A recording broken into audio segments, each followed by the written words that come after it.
Hello student, मैं राज sir राज physics classes में आपका स्वागत करता हूं। तो चलिए आज हम लोग एक सीरीज स्टार्ट करने वाले हैं जिसका नाम है रिवीजन। ठीक है ना। तो रिवीजन करेंगे, जितना रिवीजन आप कर सकते हैं, या 10th में है या 12th में है, फिजिक्स दोनों के लिए अनिवार्य है। ठीक है।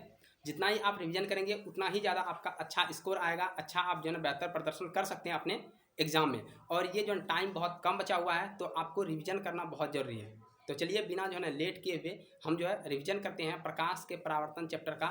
और आज हम लोग 5 क्वेश्चन देखेंगे, सिर्फ आपको सुनना है क्योंकि आप लोग जो ना इसको पढ़ चुके होंगे, याद कर चुके होंगे। ठीक है। तो चलिए आज का पहला क्वेश्चन है, दिख रहा है आप लोगों को कि प्रकाश क्या है। तो ध्यान से सुनना है, प्रकाश क्या है, जितना इसके बारे में ऑब्जेक्टिव निकलेगा वो हम बताते हैं। ठीक है।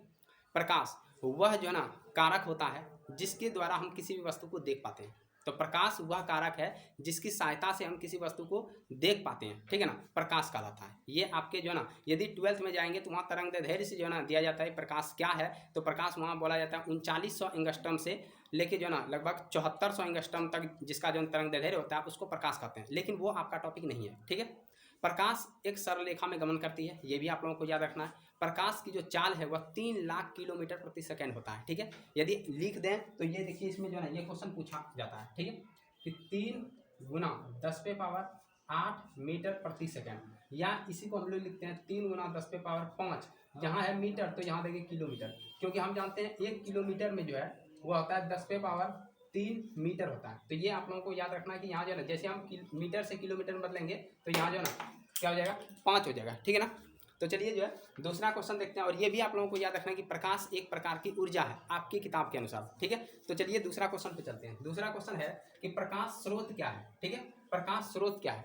तो याद रखना है, जिस जो ना किसी भी वस्तु से प्रकाश का उत्सर्जन होता है उसी को हम लोग प्रकाश स्रोत कहते हैं। ठीक है, मतलब जिससे प्रकाश उत्पन्न होता है उसको प्रकाश स्रोत कहते हैं। जैसे हम बोल सकते हैं कि मोमबत्ती, वहाँ से प्रकाश निकलता है तो वो प्रकाश स्रोत है। जैसे सूर्य क्या है, प्रकाश स्रोत है। जैसे तारा क्या है, प्रकाश स्रोत है। तो जिससे प्रकाश का उत्सर्जन होता है उसी को हम लोग प्रकाश स्रोत कहते हैं। यहाँ तक क्लियर होना चाहिए आप लोगों का। ठीक है। तो अब देखिए अगला क्वेश्चन है, प्रदीप्त पिंड और अप्रदीप्त पिंड, मतलब कि वस्तु या प्रदीप्त जो ना, या अप्रदीप्त वस्तु कहेंगे या पिंड कहेंगे। देखिए प्रदीप्त कहलाता है कि जो प्रकाश को उत्सर्जन करता है, सेम बात वही है। ठीक है ना, जो प्रकाश को उत्सर्जन करता है उसको प्रदीप्त वस्तु कहते हैं या प्रदीप्त पिंड कहते हैं।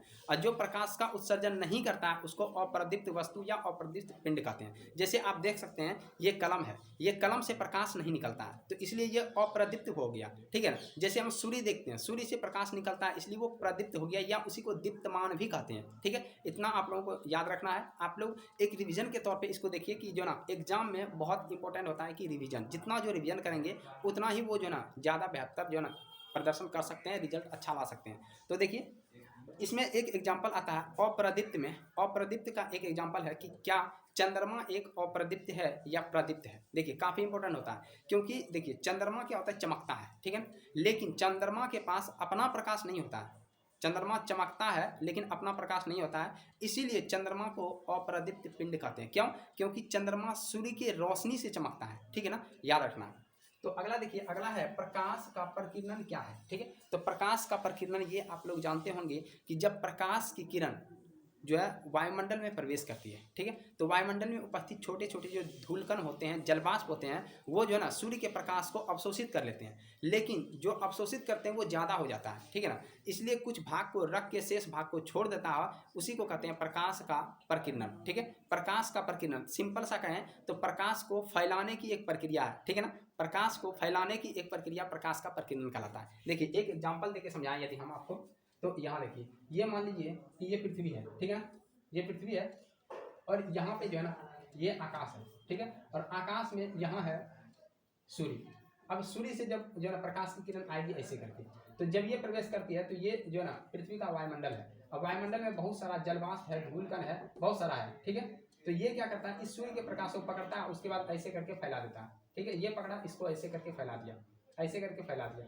ये प्रकाश का हो गया प्रकीर्णन, मतलब कि सूर्य के प्रकाश को छितराने की जो ना क्रिया है वह प्रकाश का प्रकीर्णन कहलाता है। इतना आप लोगों को याद रखना है। नेक्स्ट क्वेश्चन है कि प्रकाश की किरण पुंज क्या है। प्रकाश की किरण पुंज, तो याद रखना है प्रकाश की किरण पहले क्या होता है, तब तो किरण पुंज समझेंगे। तो जब कोई प्रकाश सरल रेखा में गमन करता है, ठीक है, उसी को प्रकाश का किरण कहते हैं। मतलब सरल रेखा पर चलने वाले प्रकाश को प्रकाश की किरण कहते हैं। उसके बाद किरणपुंज यदि बोले तो किरणों के समूह को किरणपुंज कहते हैं। किरणों के समूह को हम लोग क्या कहते हैं तो किरणपुंज कहते हैं। इतना आप लोगों को क्लियर होना चाहिए, किरणों के समूह को किरणपुंज कहते हैं। अब देखिए किरणपुंज कितना प्रकार का होता है, ये जो इसमें नहीं लिखे हैं तो याद रखना है आप लोगों को, एग्जाम में जो है ना क्वेश्चन पूछता है कि किरणपुंज कितना प्रकार का होता है। किरणपुंज जो है वह 3 प्रकार का होता है। एक हो जाता है अपसारी, दूसरा हो जाता है अभिसारी और तीसरा हो जाता है समांतर। तो इतना आप लोगों को याद रखना है, अपसारी किरणपुंज, अभिसारी किरणपुंज और समांतर किरणपुंज, ठीक है। तो ये आप लोगों को याद रखना। देखिए दिख रहा है ना यहाँ पे, तो यहाँ देखिए अपसारी, अपसारी, अभिसारी, अभिसारी और ये हो गया समांतर। 3 तरह का किरणपुंज हो गया, ठीक है। तो अपसारी के यदि हम देखते हैं तो ये क्या होता है कि अनंत से आती जो ना, ये एक बिंदु से निकल के और ये जो ना अनंत तक फैलते हुए चली जाती है, ये अनंत तक फैलते हुए जा रही है, क्या रखना, ये कहलाता है अपसारी। और अभिसारी जो है, अभिसारी होता है कि अनंत से आती है और एक ही बिंदु पे चली जाती है। मतलब ये डायरेक्शन सिर्फ देखना, ये एक ही बिंदु पे आ गई, ठीक है ना, एक ही बिंदु पे आ गई। और समांतर होता है कि जब ये जो ना, समांतर जब एक ही जो है ना सीधा में सब चलता है, कहीं जो एक दूसरे से संपर्क नहीं रहता है, उसको समांतर कहते हैं। तो समांतर किरणपुंज मतलब कि जो एक बिंदु से निकलकर फैलते चली जाए उसको कहते हैं अपसारी, और जो अनंत से आती हुई एक ही बिंदु पर मिल जाए उसको कहते हैं अभिसारी, और जो कहीं आपस में नहीं मिलता उसको कहते हैं समांतर, ठीक है। तो आप लोग जरूर बताइएगा कि ये जो ना आपको वीडियो कैसा लगा, और यदि आप इसका फीडबैक अच्छा से देंगे तो हम ये कंटिन्यू कर देंगे सीरीज, ठीक है। और जितना देखिए रिवीजन होगा उतना ही ज़्यादा आप लोगों के लिए बेटर होगा। पढ़े क्या है, याद कितना है ये जरूरी है। पढ़े जैसे मान लीजिए कि पढ़े आप पूरा किताब है लेकिन याद आपको एक भी चैप्टर नहीं है, तो इसका मतलब आप एग्जाम में कुछ नहीं कर सकते हैं। और यदि चैप्टर 5 चैप्टर है और 2 चैप्टर पढ़े हैं लेकिन वो पूरा याद है, तो उस 2 चैप्टर के जो ना जो क्वेश्चन रहेगा उसको हम बना के रिजल्ट को उठा सकते हैं। इसलिए मेन फोकस करना अब रिवीजन पे। अब टाइम बहुत कम बचा हुआ है, क्योंकि ये जो ना देख लीजिए कि सितंबर है, अक्टूबर, नवंबर, दिसंबर, जनवरी, बस क्लियर।